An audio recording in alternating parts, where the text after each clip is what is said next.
கரூர் விஷயத்தில் தமிழக போலீசார் மீதும் தமிழக அரசாங்கத்தின் மீதும் தான் அவர் புகார் சொன்னதாக நான் கேள்விப்படுகிறேன். அந்த இன்வெஸ்டிகேஷனோட கோஆபரேட் பண்ணார், அந்த விசாரணையில் ஒத்துழைத்தார் என்று தான் சிபிஐ ஆபீசர்கள் என்னிடம் சொன்னார்கள். செந்தில் பாலாஜியை கண்டிப்பாக விசாரிக்க வேண்டிய சூழ்நிலை உருவாகும். ஒரு வார்த்தை போர் நடந்துட்டு இருக்கு. அந்த ஒரு கட்டத்துல அவங்க அண்ணாமலையோட காலை உடைச்சிருவோம் அப்படின்னு கூட சொன்னதா தகவல் பரவிச்சு. சஞ்சய் ரவுத் எழுதி இருக்கிறார், அண்ணாமலை வந்தா காலை உடைச்சிருவாங்க. அண்ணாமலை அதுக்கு பதில் சொல்லி இருக்கிறார், நான் வருவேன், என்னை காலை உடைச்சு பாரு. விஜய் தவிர மற்ற அனைத்து கட்சிகளும் எடப்பாடி பழனிசாமி தலைமையில் வரக்கூடும். தேர்தல் வெற்றிக்கு பிறகு அதிமுகவிற்கு பெரும்பான்மை இடம் கிடைத்து விட்டால் அவர்கள் கூட்டணி அமைக்க மாட்டார்கள். எங்களுக்கு தேவைப்பட்ட ஆவணங்களை, டாக்குமெண்ட்ஸை மம்தா பானர்ஜி திருடி சென்று விட்டார், அதனால அவர் அரெஸ்ட் பண்ணணும்னு சொல்லியிருக்காங்க. மம்தா பானர்ஜி செய்தது ஒரு அயோக்கியத்தனம். பிரதமர் நரேந்திர மோடியினுடைய ஆணையின் பெயரில் கண்டிப்பாக 5 புது திட்டங்களை நிர்மலா சீதாராமன் அறிவிக்க இருக்கிறார்.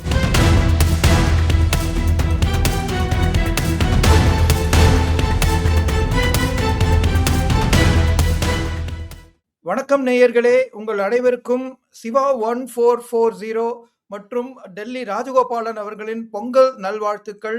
இன்றைக்கு மீண்டும் நமக்கு பல சுவாரஸ்யமான தகவல்களுடன் நம்முடன் இணைந்திருக்கிறார் திரு டெல்லி ராஜகோபாலன். வணக்கம் சார், உங்களுக்கு பொங்கல் நல்வாழ்த்துக்கள். நமஸ்காரம். நமஸ்காரம் சிவகுமார். நமஸ்காரம். நமஸ்காரம். ரொம்ப நன்றி, மிக்க மிக்க நன்றி. தமிழ் பொங்கல் என்றாலே தமிழருடைய தீபாவளி, பொங்கல் போன்ற பண்டிகைகள் நம்முடைய கலாச்சாரத்தை மீண்டெடுக்க தொடர்ந்து இருக்கும். இன்று பிரதமர் நரேந்திர மோடி கூட எல் முருகன் வீட்டில் டெல்லியில் மாபெரும் பொங்கல் திருவிழாவை நடத்தினார். பொங்கலுக்காக செய்தார்கள். இனி இருப்பினும் தாங்கள் அடிக்கடி கூடுவது போன்று இறை வணக்கத்துடன் இந்த பேட்டியை ஆரம்பிக்கலாம் என்று நினைக்கிறேன். காரணம் என்ன என்று கேட்டால், சிவா 1440 நேயர்கள் அனைவரும் கடந்த ஓரிரு மாதங்களாக எனக்கு பல இமெயில்களும் வாட்ஸ்அப்புகளும் அனுப்புவதன் மூலமாக இறை வணக்கத்துடன் ஆரம்பிக்கக்கூடிய புது முறையை சிவகுமார் ஆரம்பித்து விட்டது, நன்றி என்று சொல்லி வைத்திருக்கிறார்கள். காரணம், அனைத்து நேயர்களுக்கு சிவாவும் ராஜகோபால் சேர்ந்து கொண்டு ஆண்டவனிடம் பிரார்த்தனை செய்வது, வளமான குடும்பம், everyone should get a house, everyone should get a prosperity என்ற ஒரு வளர்ச்சி அடைய வேண்டும் என்ற நல்ல எண்ணத்துடன் ஆரம்பிக்கிறோம். திருவாச்சகம், திருப்பாவை, திருவம்பாவை போன்ற இதெல்லாம் வைத்து ஹரஹர சங்கர ஜெய ஜெய சங்கர என்று சொல்லி, வெற்றிவேல் வீரவேல் என்று சொல்லி கந்த சஷ்டியை மனதில் கொண்டு உலகம் யாவையும் தாமுளவாக்கலும் நிலைவருத்தலும் நீக்கலும் நீங்களா அழகிலா விளையாட்டுடையார் அவர் தலைவர் அன்னவர்க்கே எமது சரண் நாங்களே என்று கம்பராமாயணத்தின் முதல் பாசுரமாக இருப்பதை பாடி, திருப்பாவையினுடைய கடைசி நாள் என்று வங்கக்கடல் கடந்த மாதவனை கேசவனை திங்கள் திருமுகத்து சேரியார் சென்றிரஞ்சி அங்க பறை கொண்ட ஆற்றை அணிமுதிவை பனிங்கமலர் பந்து என்றெல்லாம் சொல்லி பிரார்த்தித்து வேண்டுகோள் வைத்து எல்லாம் வல்ல இறைவனிடம் சிவா 1440 நேயர்கள் மூலமாக ஆசீர்வதிக்க வேண்டி பேட்டியை ஆரம்பிக்கலாம். இன்னும் என்னுடன் பல முக்கிய செய்திகள், 5-6 பூச்செண்டுகள் இருக்கின்றன. அவை அனைத்தையும் நான் வரிசையாக சொல்ல ஆசைப்படுகிறேன். தாங்கள் கேள்வி கேளுங்கள், நான் பதில் சொல்லுவேன். சிவா.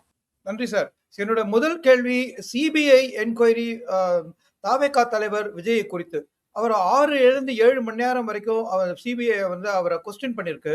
அது என்ன நடந்தது, அவர் எப்படி விஜய் இதை ஃபேஸ் பண்ணார், இதோட அவுட்கமா அவங்க ஏதாவது சார்ஜ் ஷீட் ஃபைல் பண்ண போறாங்களா, இல்லாட்டி இன்னும் ஒரு தடவை ஜனவரி 19 அவரை திருப்பியும் கொஸ்டின் பண்ணதுக்கு சம்மன் பண்ணலாம் அப்படின்னு கேள்விப்படுறேன்.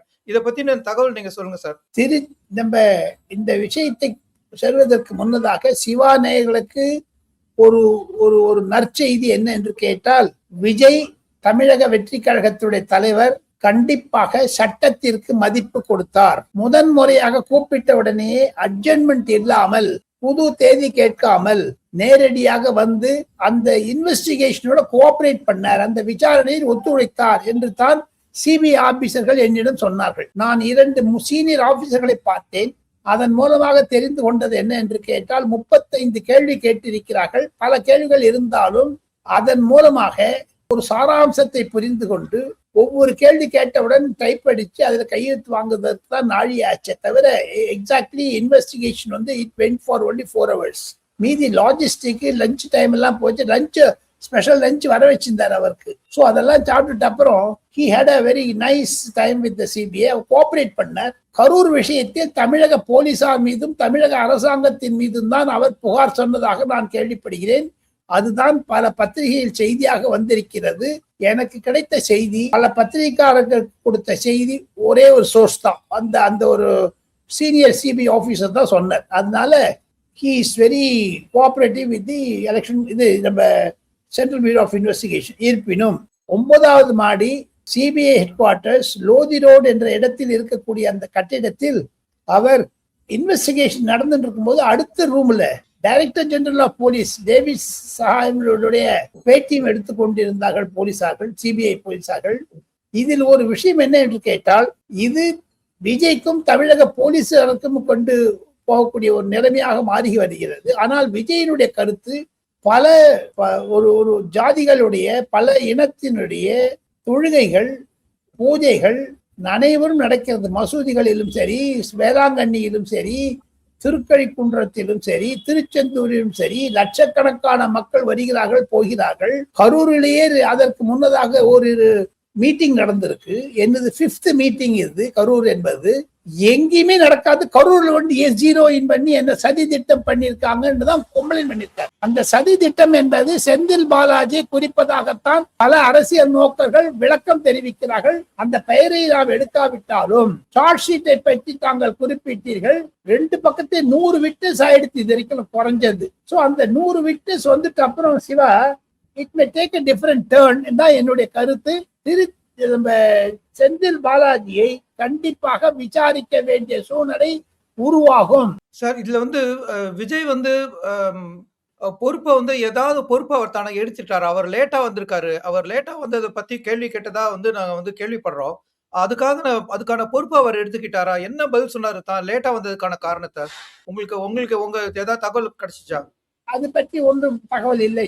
ரொம்ப சென்சிட்டிவா இருக்கிறதுனால அது பற்றி நான் கேட்கவும் இல்லை, சிபிஐ சொல்லவும் இல்லை. அதை பற்றி நாம் விவாதிப்பதும் தவறு. காரணம் சப்ஜுடிஸா இருக்கும், கோர்ட்ல இருக்கிறதுனால we need not take into seriousness. அவ பார்த்து. ஓகே சார், நன்றி. அடுத்தது நான் கேட்க விரும்புறது மும்பை முனிசிபல் எலெக்ஷனை குறித்து. அதுக்கு வந்து நம்ம தமிழ்நாட்டில இருந்து முன்னாள் பாஜக தலைவர் அண்ணாமலை அங்க சேர்ந்து இந்தியிலேயே பிரச்சாரம் பண்ணி அது மும்பைங்கிறது ஒரு இன்டர்நேஷனல் சிட்டி அப்படின்னு அவர் சொல்ல போக, சிவசேனா வந்து மும்பைங்க வந்து மராட்டியர்களோட ஒரு சொத்து, அது இன்டர்நேஷனல் சிட்டியா நீங்க சொல்ல முடியாது அப்படின்னு ஆரம்பிச்சு 2 பேருக்கும் நடுவில் ஒரு விதமான ஒரு வார்த்தை போர் நடந்துட்டு இருக்கு. அதுல ஒரு கட்டத்துல அவங்க வந்து அண்ணாமலையோட காலை உடைச்சிருவோம் அப்படின்னு கூட சொன்னதா வந்து தகவல் பரவிச்சு. அதை பத்தி உங்களுடைய கணிப்பு என்ன? இப்ப அது என்ன நடக்குது? அதுல மும்பை நகரசபை தேர்தல் ஜனவரி 15ஆம் தேதி நடக்க இருக்கிறது. அதனுடைய 16ஆம் தேதி ரிசல்ட் வரப்போகுது. 2 நாட்கள் மும்பையில் முகாமிட்டிருந்த அண்ணாமலை அவர்கள் தமிழர்கள் இருக்கக்கூடிய இடத்தில் நன்றாக பிரச்சாரம் செய்தார். அவருக்கு வரவேற்பு நிறைய இருந்தது. இந்தியிலேயே பேசினார். இன்டர்நேஷனல் சிட்டி என்று சொல்வதை ஏன் அவர் ராஜ் தாக்கரே சொல்ல வேண்டும்? பீகாரியை பற்றி சொல்லியிருக்கிறார், தமிழர்களை பற்றி சொல்லியிருக்கிறார். அண்ணாமலையா ரசமலாயா என்றெல்லாம் ஏளனம் செய்திருக்கிறார். அதற்கு தக்க பதிலை தேவேந்திர பட்னவிஸ் அண்ணாமலைக்கு ஆதரவாக சொல்லிவிட்டார். ஆக மொத்தம் இந்த விஷயம் இப்பொழுது தற்காலிகமாக அடக்கப்பட்டிருக்கிறது. அதாவது சப்சிடிஸ் ஆயிடுத்தது. It is resting down. அது பற்றி இப்ப மீண்டும் அந்த தேர்தல் போது தான் சொல்லுவாங்க. சாம்னா என்று சொல்லக்கூடிய உத்தவ் தாக்கரேனுடைய பத்திரிகை அபிஷியல் ஆர்கன்ல சஞ்சய் ரவுத் எழுதி இருக்கிறார், அண்ணாமலை வந்தான்னா காலை உடைச்சிருவாங்கன்னு. அண்ணாமலை அதற்கு பதில் சொல்லி இருக்கிறார், நான் வருவேன், என்னை காலை உடைச்சு பாரு என்று. ஆக மொத்தம் இது ஒரு தமிழர்களுக்கு பிரச்சனை ஆகிவிட்டது. ஏன் சீமான் சப்போர்ட் பண்ணியிருக்காரு அண்ணாமலையை? திராவிட முன்னேற்ற கழகமோ மற்ற அரசியல் பிசிகேவும் ஏன் அண்ணாமலை சொல்றது? என்ன தமிழனை அடிக்கிறேன் என்றால், தமிழர்கள் மும்பையில் இருப்பவர்கள், பூனாவில் இருப்பவர்கள், தானேவர்களுக்கெல்லாம் தர்ம சங்கடமாக இருக்கும். இது பற்றி இந்திய கூட்டணியில் இருக்கக்கூடிய திராவிட முன்னேற்ற கழகமோ அல்லது ராகுல் காந்தியோ ஏன் வாயடைத்து இருக்கிறார்கள் என்பதுதான் கேள்வி. ஓகே சார், இப்போ வந்து அடுத்த கேள்வி வந்து என்னோட கேள்வி வந்து என்டிஏ குறித்து. இப்போ வந்து சில நாட்கள் முன்னாடி எடப்பாடி அமித்ஷாவை சந்திச்சதாகவும், அந்த சந்திப்புல வந்து அமித்ஷா வந்து தமிழகத்துல என்டிஏ வெற்றி பெற்றா பாஜகவுக்கு அமைச்சரவை தரணும். அமைச்சரவையில குறைஞ்சது ஒரு 3 அமைச்சர்களாவது இருக்கணும் அப்படின்னு அவர் கேட்டுன்றதா ஒரு தகவல் வருது. அது குறித்து வந்து அ எடப்பாடி வந்து என்ன சொல்லியிருப்பார் அப்படிங்கிறது நம்மளால ஊகிக்க முடிஞ்சாலும், இந்த மாரி ஒரு அமைச்சரவை வரும்போது அதுல வந்து நயினா நாகேந்திரன் அமைச்சராகலாமா? அப்படி ஒரு பேச்சு கூட அடிபடுதே. சிவா, எல்லாமே இது போஸ்ட்போல் சினாரியோ தான் நம்ம பேசுறோம். கண்டிப்பாக 10 முதல் 15 சீட் வரை வெற்றி பெறுவோம் என்று பாரதிய ஜனதா கட்சியினர் தீவிரமாக வேலை செய்ய ஆரம்பித்திருக்கிறார்கள். தேர்தல் சமயத்தில் கண்டிப்பாக இது ஒரு ஒரு ஒரு அண்ணா திராவிட முன்னேற்ற கழகம், திமுக, பாஜகவும் சேர்ந்து கொண்டு நன்றாக பணிபுரிவார்கள். தேர்தல் வெற்றிக்கு பிறகு அதிமுகவிற்கு பெரும்பான்மை இடம் கிடைத்து விட்டால் அவர்கள் கூட்டணி அமைக்க மாட்டார்கள். ஆனால் தொங்கு சபையாக இருந்தால் கண்டிப்பாக பாஜகவினுடைய தயவு அவர்களுக்கு தேவையாக இருக்கும். என்னை பொறுத்தமட்டில் 3 இலாக்கா கேட்டது உண்மைதான் என்று சொல்லுகிறார்கள். அது சில பத்திரிகைகள் கசிவிடப்பட்டது. பாஜகவினுடைய தலைமை அமித்ஷா அவர்கள் நயினா நாகேந்திரனுக்கு அறநிலையத்துறை கொடுக்க வேண்டும், இந்து ரிலிஜியஸ் எண்டோமென்ட் கொடுக்க வேண்டும் என்று சொல்லுகிறார்கள். காரணம், தமிழகத்தில் திருப்பரங்குன்றத்திற்கு பிறகு தமிழ் கோவில்களை நாசமாக்கி விட்டது திராவிட முன்னேற்ற கழக அரசாங்கம் என்று சொன்னாலும் அதை சீர்திருத்த வேண்டும் என்றால் எடப்பாடி பழனிசாமி நன்றாக பணிபுரிவார் என்ற அந்த ஒரு சம்மதம், அந்த ஒரு ஒப்பந்தம் பாஜகவிற்கும் அதிமுகவிற்கும் இடையே இருப்பினும் அமித்ஷா எடப்பாடி பழனிசாமி மீது மற்றற்ற நம்பிக்கை கொண்டிருக்கிறார். அதனால கண்டிப்பாக எடப்பாடி பழனிசாமி அமைச்சரவையில் 3 பாஜக மந்திரிகள் இருப்பார்கள். அதில் நாகேந்திரனும் ஒன்றாக இருப்பார். நன்றி சார். இப்ப அடுத்த கேள்வி வந்து பிரதம மந்திரி மோடி அவர்களுடைய மகாபலிபுரம் விசிட்ட குறிச்சு. அவர் வந்து இப்ப இந்த மாசம் வந்து தமிழகத்துக்கு மதுராந்தகம் அங்க வந்து ஒரு ரேலி நடக்க போகுது. அதுல எந்த கூட்டணி கட்சிகள்லாம் இன்னும் புதுசா வரலாம், அதை பத்தின தகவலை சொல்லுங்க சார். என்னை பொறுத்தமட்டில் எடப்பாடி பழனிசாமி அவர்கள் மிக தீவிரமாக ஆலோசித்து வருகிறார்கள். மதுராந்தகம் என்றால் ஸ்ரீபெரும்புதூர் அருகே இருக்கிறது. அந்த ஸ்ரீபெரும்புதூர் என்றாலே பிரதமராக இருக்கக்கூடியவருக்கு பாதுகாப்பு அதிகமாக கொடுக்க வேண்டும் என்ற ஒரு அச்சம் இருக்கிறது. காரணம், அங்குதான் ராஜீவ் காந்தியினுடைய ஒரு அகால மரணம் நடந்தது. அதையெல்லாம் கருத்தில் வைத்துக் கொண்டுதான் மதுராந்தகத்தை தேர்ந்தெடுத்திருக்கிறார்கள். பலத்த பாதுகாப்பு இருக்கும் கண்டிப்பாக. ஒன்று. இரண்டாவதாக, நாம் தமிழர் கட்சியை கூட, விஜயை கூட அண்ணாமலை வரவேற்றிருக்கிறார். திராவிட முன்னேற்ற கழகத்தை ஒழுக்க வேண்டும் என்றால் ஒரு மேடையில் அனைவரும் ஒன்று சேர்ந்தால் நல்லது என்று அண்ணாமலை விடுத்தக்கூடிய அறைகூவல் மூலமாக விஜய் என்ன செய்ய போகிறார் என்று தெரியவில்லை. விஜய் தவிர மற்ற அனைத்து கட்சிகளும் எடப்பாடி பழனிசாமி தலைமையில் வரக்கூடும். சின்ன சின்ன கட்சிகள் இருக்கு பாருங்க, அதாவது ஜான் பாண்டியன், போதாத வரைக்கும் நம்ம பாரிவேந்தர், ஏசி சண்முகம், இவங்கெல்லாம் வந்துருவாங்க. அன்னைக்கு மேஜர் கட்சி எஸ் ராமதாஸ் அவர்களுடைய பிரசன்ஸும் அன்னைக்கு இருக்கும் எதிர்பார்க்கிறார்கள். ஒருவேளை நாம் தமிழர் கட்சி பாஜகவுடன் வெளியிலிருந்து சப்போர்ட் ஃப்ரெண்ட்லி கண்டெஸ்ட் வச்சுக்கிறேன்னு சொன்னாங்கன்னா நல்லா இருக்கும். அதுக்கு தான் ஏற்பாடு பண்றாங்க. ஃப்ரெண்ட்லி கண்டெஸ்ட் என்ன, அவங்க 234 தொகுதி போடாமல் அவங்களுக்கு ஏற்ற தொகுதியில போட்டுப்பாங்க, அவ்வளவுதான். நம்ம மமதா பானர்ஜி அவங்களுக்கும் ஈடிக்கும் கொல்கட்டால நடந்த ஒரு டக் ஆஃப் வார் விஷயத்தை பத்தி, அந்த விஷயத்தோட அப்டேட் என்ன சார்? அது எல்லாருக்கும் இப்ப தெரிஞ்ச விஷயம். இப்ப அது எந்த லெவல்ல இருக்கு? சுப்ரீம் கோர்ட்டில் நிலைமையில் இருக்கிறது. என்போர்ஸ்மெண்ட் டைரக்டரேட் சொல்லி இருக்கிறாங்க சுப்ரீம் கோர்ட்டுல, எங்களுக்கு தேவைப்பட்ட ஆவணங்களை, டாக்குமெண்ட்ஸை மம்தா பானர்ஜி திருடி சென்று விட்டார், அதனால அவர் அரெஸ்ட் பண்ணணும்னு சொல்லியிருக்காங்க. அந்த டாக்குமெண்ட்டை திருப்பி தரமாட்டேங்கிறாங்க. மம்தா பானர்ஜி செய்தது ஒரு அயோக்கியத்தனம். ஒரு முதலமைச்சராக மரியாதையாக இருக்க வேண்டியவர் அனாவசியமாக ஒரு பெண் ரவுடி மாதிரி செயல்பட்டிருக்கிறார் என்று பல பாஜகவினர் மேற்கு வங்காளத்தில் பேசினாலும் எழுதினாலும், மம்தா பானர்ஜியினுடைய குழப்பவாத அரசியல் என்பது, முஸ்லிம் வாக்காளர்கள் 40% இருக்கிறார்களே வெஸ்ட் பெங்கால்ல, அதை கவனம் ஈர்ப்பதற்குத்தான் அப்படி செய்கிறார் என்று ஊதறி சொன்னாலும், Mamata Banerjee is a mercurial women என்று தான் பலர் கருதுகிறார்கள்.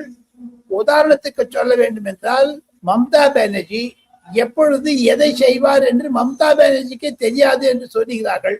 பிரதமர் அடல் பிகாரி வாஜ்பாய் மம்தா பானர்ஜியை தன்னுடைய அமைச்சரவையில் ரயில்வே அமைச்சராக நியமிக்கப்பட்டு பதவி பிரமாணம் செய்து இருக்கும் பொழுது அப்துல் கலாம் அவர்களிடம் கையெழுத்து வாங்கி கையெழுத்து போட்ட பிறகு அடல் பிகாரி வாஜ்பாயை பார்க்காமல் மம்தா பானர்ஜி அடுத்த வரிசையில் உட்கார்ந்து கொண்டிருந்த சோனியா காந்தி கையை பிடித்து வணக்கம் தெரிவித்தார். அதன் மூலமாகவே மம்தா பானர்ஜி ஒரு தகுதித்த ஆள் என்று தான் சொல்லுகிறார்கள். அது நிரூபணம் செய்யப்பட்டது. மந்திரி பதவி ஏற்ற போதும் சரி, நேற்று என்போர்ஸ்மெண்ட் டைரக்டரேட்டுடைய காகிதங்களை எல்லாம் பிடுங்கி எடுத்துன்னு போனதும் சரி. She is a mercurial woman. வயதானாலும் தன்னுடைய ஆட்டத்தை அந்த அம்மா குறைத்தக்கவில்லை என்று தான் சொல்லுகிறார்கள். ஓகே சார், நன்றி சார். இப்ப நீங்க உங்களுடைய பூச்செண்டு செய்திகளை மக்களுக்கு அளிக்கலாம். பூச்செண்டு செய்திகள் முக்கியமாக பூச்செண்டு 1 26/1/26 அன்று ரிபப்ளிக் டே பேரேட் நடத்த போது டெல்லியில் 85 பத்ம அவார்டுகள் வர இருக்கின்றன. அந்த அவார்டில் 6 தமிழர்களுக்கு வர இருக்கிறது. இசைக்கலைஞர் மற்றும் பாம்பாட்டி, அதையும் தவிர செருப்பு தைக்கிறவர், பாரிமுனையில் ஒரு செருப்பு தேய்த்து கொண்டிருக்கக்கூடிய ஒரு வயதானவருக்கு பிரதமருடைய கவனம் அதன் மீது செலுந்தது. அது மாதிரியான தொழில் கலைஞர்களுக்கு கண்டிப்பாக மரியாதை தர வேண்டும் என்று தான் நரேந்திர மோடி விரும்புகிறார். அரசியல் ரீதியாக பார்க்க போனால் கடந்த 11 வருடங்களில் குறைந்தது 800 முதல் 1000 பத்மஸ்ரீகள் வந்திருக்கிறார்கள். செருப்பு போடாதவர்கள், பூட்ஸ் அணியாதவர்கள், விமானம் ஏறாதவர்கள் என்றெல்லாம் பல துறைகளில் இருந்து எடுத்திருக்கிறார். 26ஆம் தேதி அன்று இந்த வெளியாகக்கூடிய இந்த கருத்துக்கு தமிழகத்திலிருந்து 6 பேர் வர இருக்கிறாங்க. முக்கிய செய்தியாக நான் பூச்செண்டு என்ன என்று கேட்டால், முத்துராமலிங்க தேவருக்கு பாரத ரத்னா வழப்படுமா? அந்த கேள்வி வந்திருக்கிறது. என்னை பொறுத்தமட்டு பூச்செண்டு 2 செகண்ட் 20ஆம் தேதி செவ்வாய்க்கிழமை 9 மணிக்கு காலையில் தமிழக சட்டமன்றம் கூட இருக்கிறது. ஆளுநர் RN ரவி அவர்கள் அதில் படிக்க இருக்கிறார் தமிழக அரசாங்கத்தினுடைய சாதனைகளை எல்லாம். இந்த சட்டசபை கூட்டம்தான் மு.க. ஸ்டாலினுடைய அரசாங்கத்திற்கு கடைசி சட்டமன்ற கூட்டமாக இருக்கும். அவர் தேர்ந்தெடுத்து விட்டால் சரி, இல்லை என்றால் இதுதான் கடைசி. இனி அவர் முதலமைச்சராக சட்டசபையில் வருவது கடினம், unless he is getting re-elected. இது நடுவுல நேற்று, இன்று, நாளை 3 நாட்களில் தமிழகத்தில் இருக்கக்கூடிய அரசாங்கத்தின் அதிகாரிகள், நிதி அமைச்சகத்துடைய செயலாளர்கள் ஆளுநர் RN ரவியை பார்த்து அவர் பேசக்கூடிய டிராப்ட் ஸ்பீச் முன் வடிவத்தை தந்திருக்கிறார்கள். அந்த முன் வடிவத்தில் இந்தியாவினுடைய வந்தே மாதரம் என்ற சாங் 150 வருடங்கள் ஆனாலும் அது பற்றி ஒரு குறிப்பு இல்லை. ஆளுநர் RN ரவி அவர்கள் அது பற்றி தனக்குத்தானே எக்ஸ்டம்போராக பேசுவார். அப்பொழுது அவையில் ஒரு அமளி ஏற்படும் என்று சூசகமாக பல தலைவர்கள் தெரிவிக்கிறார்கள். பாரதிய ஜனதா கட்சியினுடைய 4 உறுப்பினர்கள் நைனா நாகேந்திரன் தலைமையில் வெற்றிவேல் வீரவேல் என்று திருப்பரங்குன்ற விஷயத்தை எழுப்ப இருக்கிறார்கள். அந்த தீப விஷயத்தை அதிமுகவினர் கண்டிப்பாக கரூர் விஷயத்தில் நடந்தது என்ன என்று கேட்க ஆரம்பிக்கிறார்கள். சட்ட ஒழுங்கு சீர்குலைந்ததை பற்றி எடப்பாடி பழனிசாமி பேச இருக்கிறார். வந்தே மாதரம் பிரச்சனையில் வரும்பொழுது கண்டிப்பாக தமிழகத்தினுடைய பாரதிய ஜனதா கட்சி எம்எல்ஏக்கள் இதை எழுப்புவார்களே ஆனால் தமிழக காங்கிரஸ் தலைமையினுடைய நிலைமை என்ன? இரண்டாவதாக திமுக எம்பிக்கள் கண்டிப்பாக நரேந்திர மோடிக்கு ஏகவச்சனமாக செய்து அவரை பற்றி கிண்டல் அடிப்பார்கள். அவதூறு அமித்ஷா என்பதற்கு அவதூறு ஷா என்று சொன்னாரே முதலமைச்சர், அதற்கெல்லாம் மேலும் திமுக எம்பிக்கள் அமளி செய்வார்கள். சட்டசபையிலிருந்து சபாநாயகர் என்ன சொன்னாலும் சரி, சபாநாயகர் ஒரு ஆளுநர் RN ரவிக்கு எதிராக அறிக்கைகள் கொடுப்பதை பார்த்தால் ஆளுநர் RN ரவி வெளிநடப்பு செய்வார். தான் சட்ட ஒழுங்கு தமிழகத்தில் சரியில்லை என்பதை சட்டமன்றத்தில் பதியிடுவார். அடுத்த பூச்செண்டு செய்தி சார்.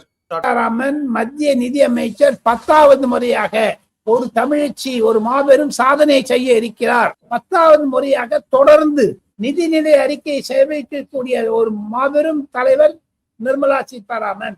அதில் தமிழகத்திற்கு பிரதமர் நரேந்திர மோடியினுடைய ஆணையின் பெயரில் கண்டிப்பாக 5 புது திட்டங்களை நிர்மலா சீதாராமன் அறிவிக்க இருக்கிறார். அதற்காக குறைந்தது 50,000 கோடி ரூபாய் ஒதுக்கப்படும் என்று தான் சொல்லுகிறார்கள். அனைத்தையும் 26ஆம் தேதி மட்டும் வெயிட் பண்ணணும். காரணம், தமிழக தேர்தல் வருவதனாலும் மீண்டும் மீண்டும் தமிழக முதலமைச்சர் பிரதமருக்கு கடிதங்கள் எழுதுவதனாலும் பிரதமரே சொல்லி இருக்கிறார், நீங்க கடிதம் எழுதலன்னு என்ன பிரயோஜனம், கிரவுண்ட்ல ஒண்ணு வரலையே, நாங்க கொடுக்கக்கூடிய பணத்துக்கெல்லாம் ஒரு ரிட்டர்ன் சர்டிபிகேட் யூட்டிலைசேஷன் சர்டிபிகேட் வரலையெல்லாம் சொல்றாங்க. இப்போ சிவா வந்து ஒரு 50,000 கொடுத்துட்டு ஒரு வீடை கட்டி ரிப்பேர் பண்ணி கொடுக்குறா, அந்த கான்ட்ராக்டர் உங்களுக்கு மாசம் மாசம் ரிப்போர்ட் கொடுக்கணுமோ இல்லையோ, அந்த மாதிரி பணம் கொடுத்தா ஒரு ரிப்போர்ட் கேட்கறாங்க. அது தரமாட்டேங்கிறாரு மு.க. ஸ்டாலின். எந்த அரசாங்கமும் தருவது கிடையாது. ஆனால் மு.க. ஸ்டாலினை பற்றி பிரதமர் நரேந்திர மோடி ஹமேஷா ரோத்தே ரஹ்தாக, அடிக்கடி இவர் பழுதுட்டே இருக்காங்க பணத்தை பத்தி என்று சொன்னதற்கு அடையாளமாக தமிழகத்திற்கு 50,000 கோடி ரூபாய் அள்ளி அள்ளி தர இருக்கிறார் நரேந்திர மோடி.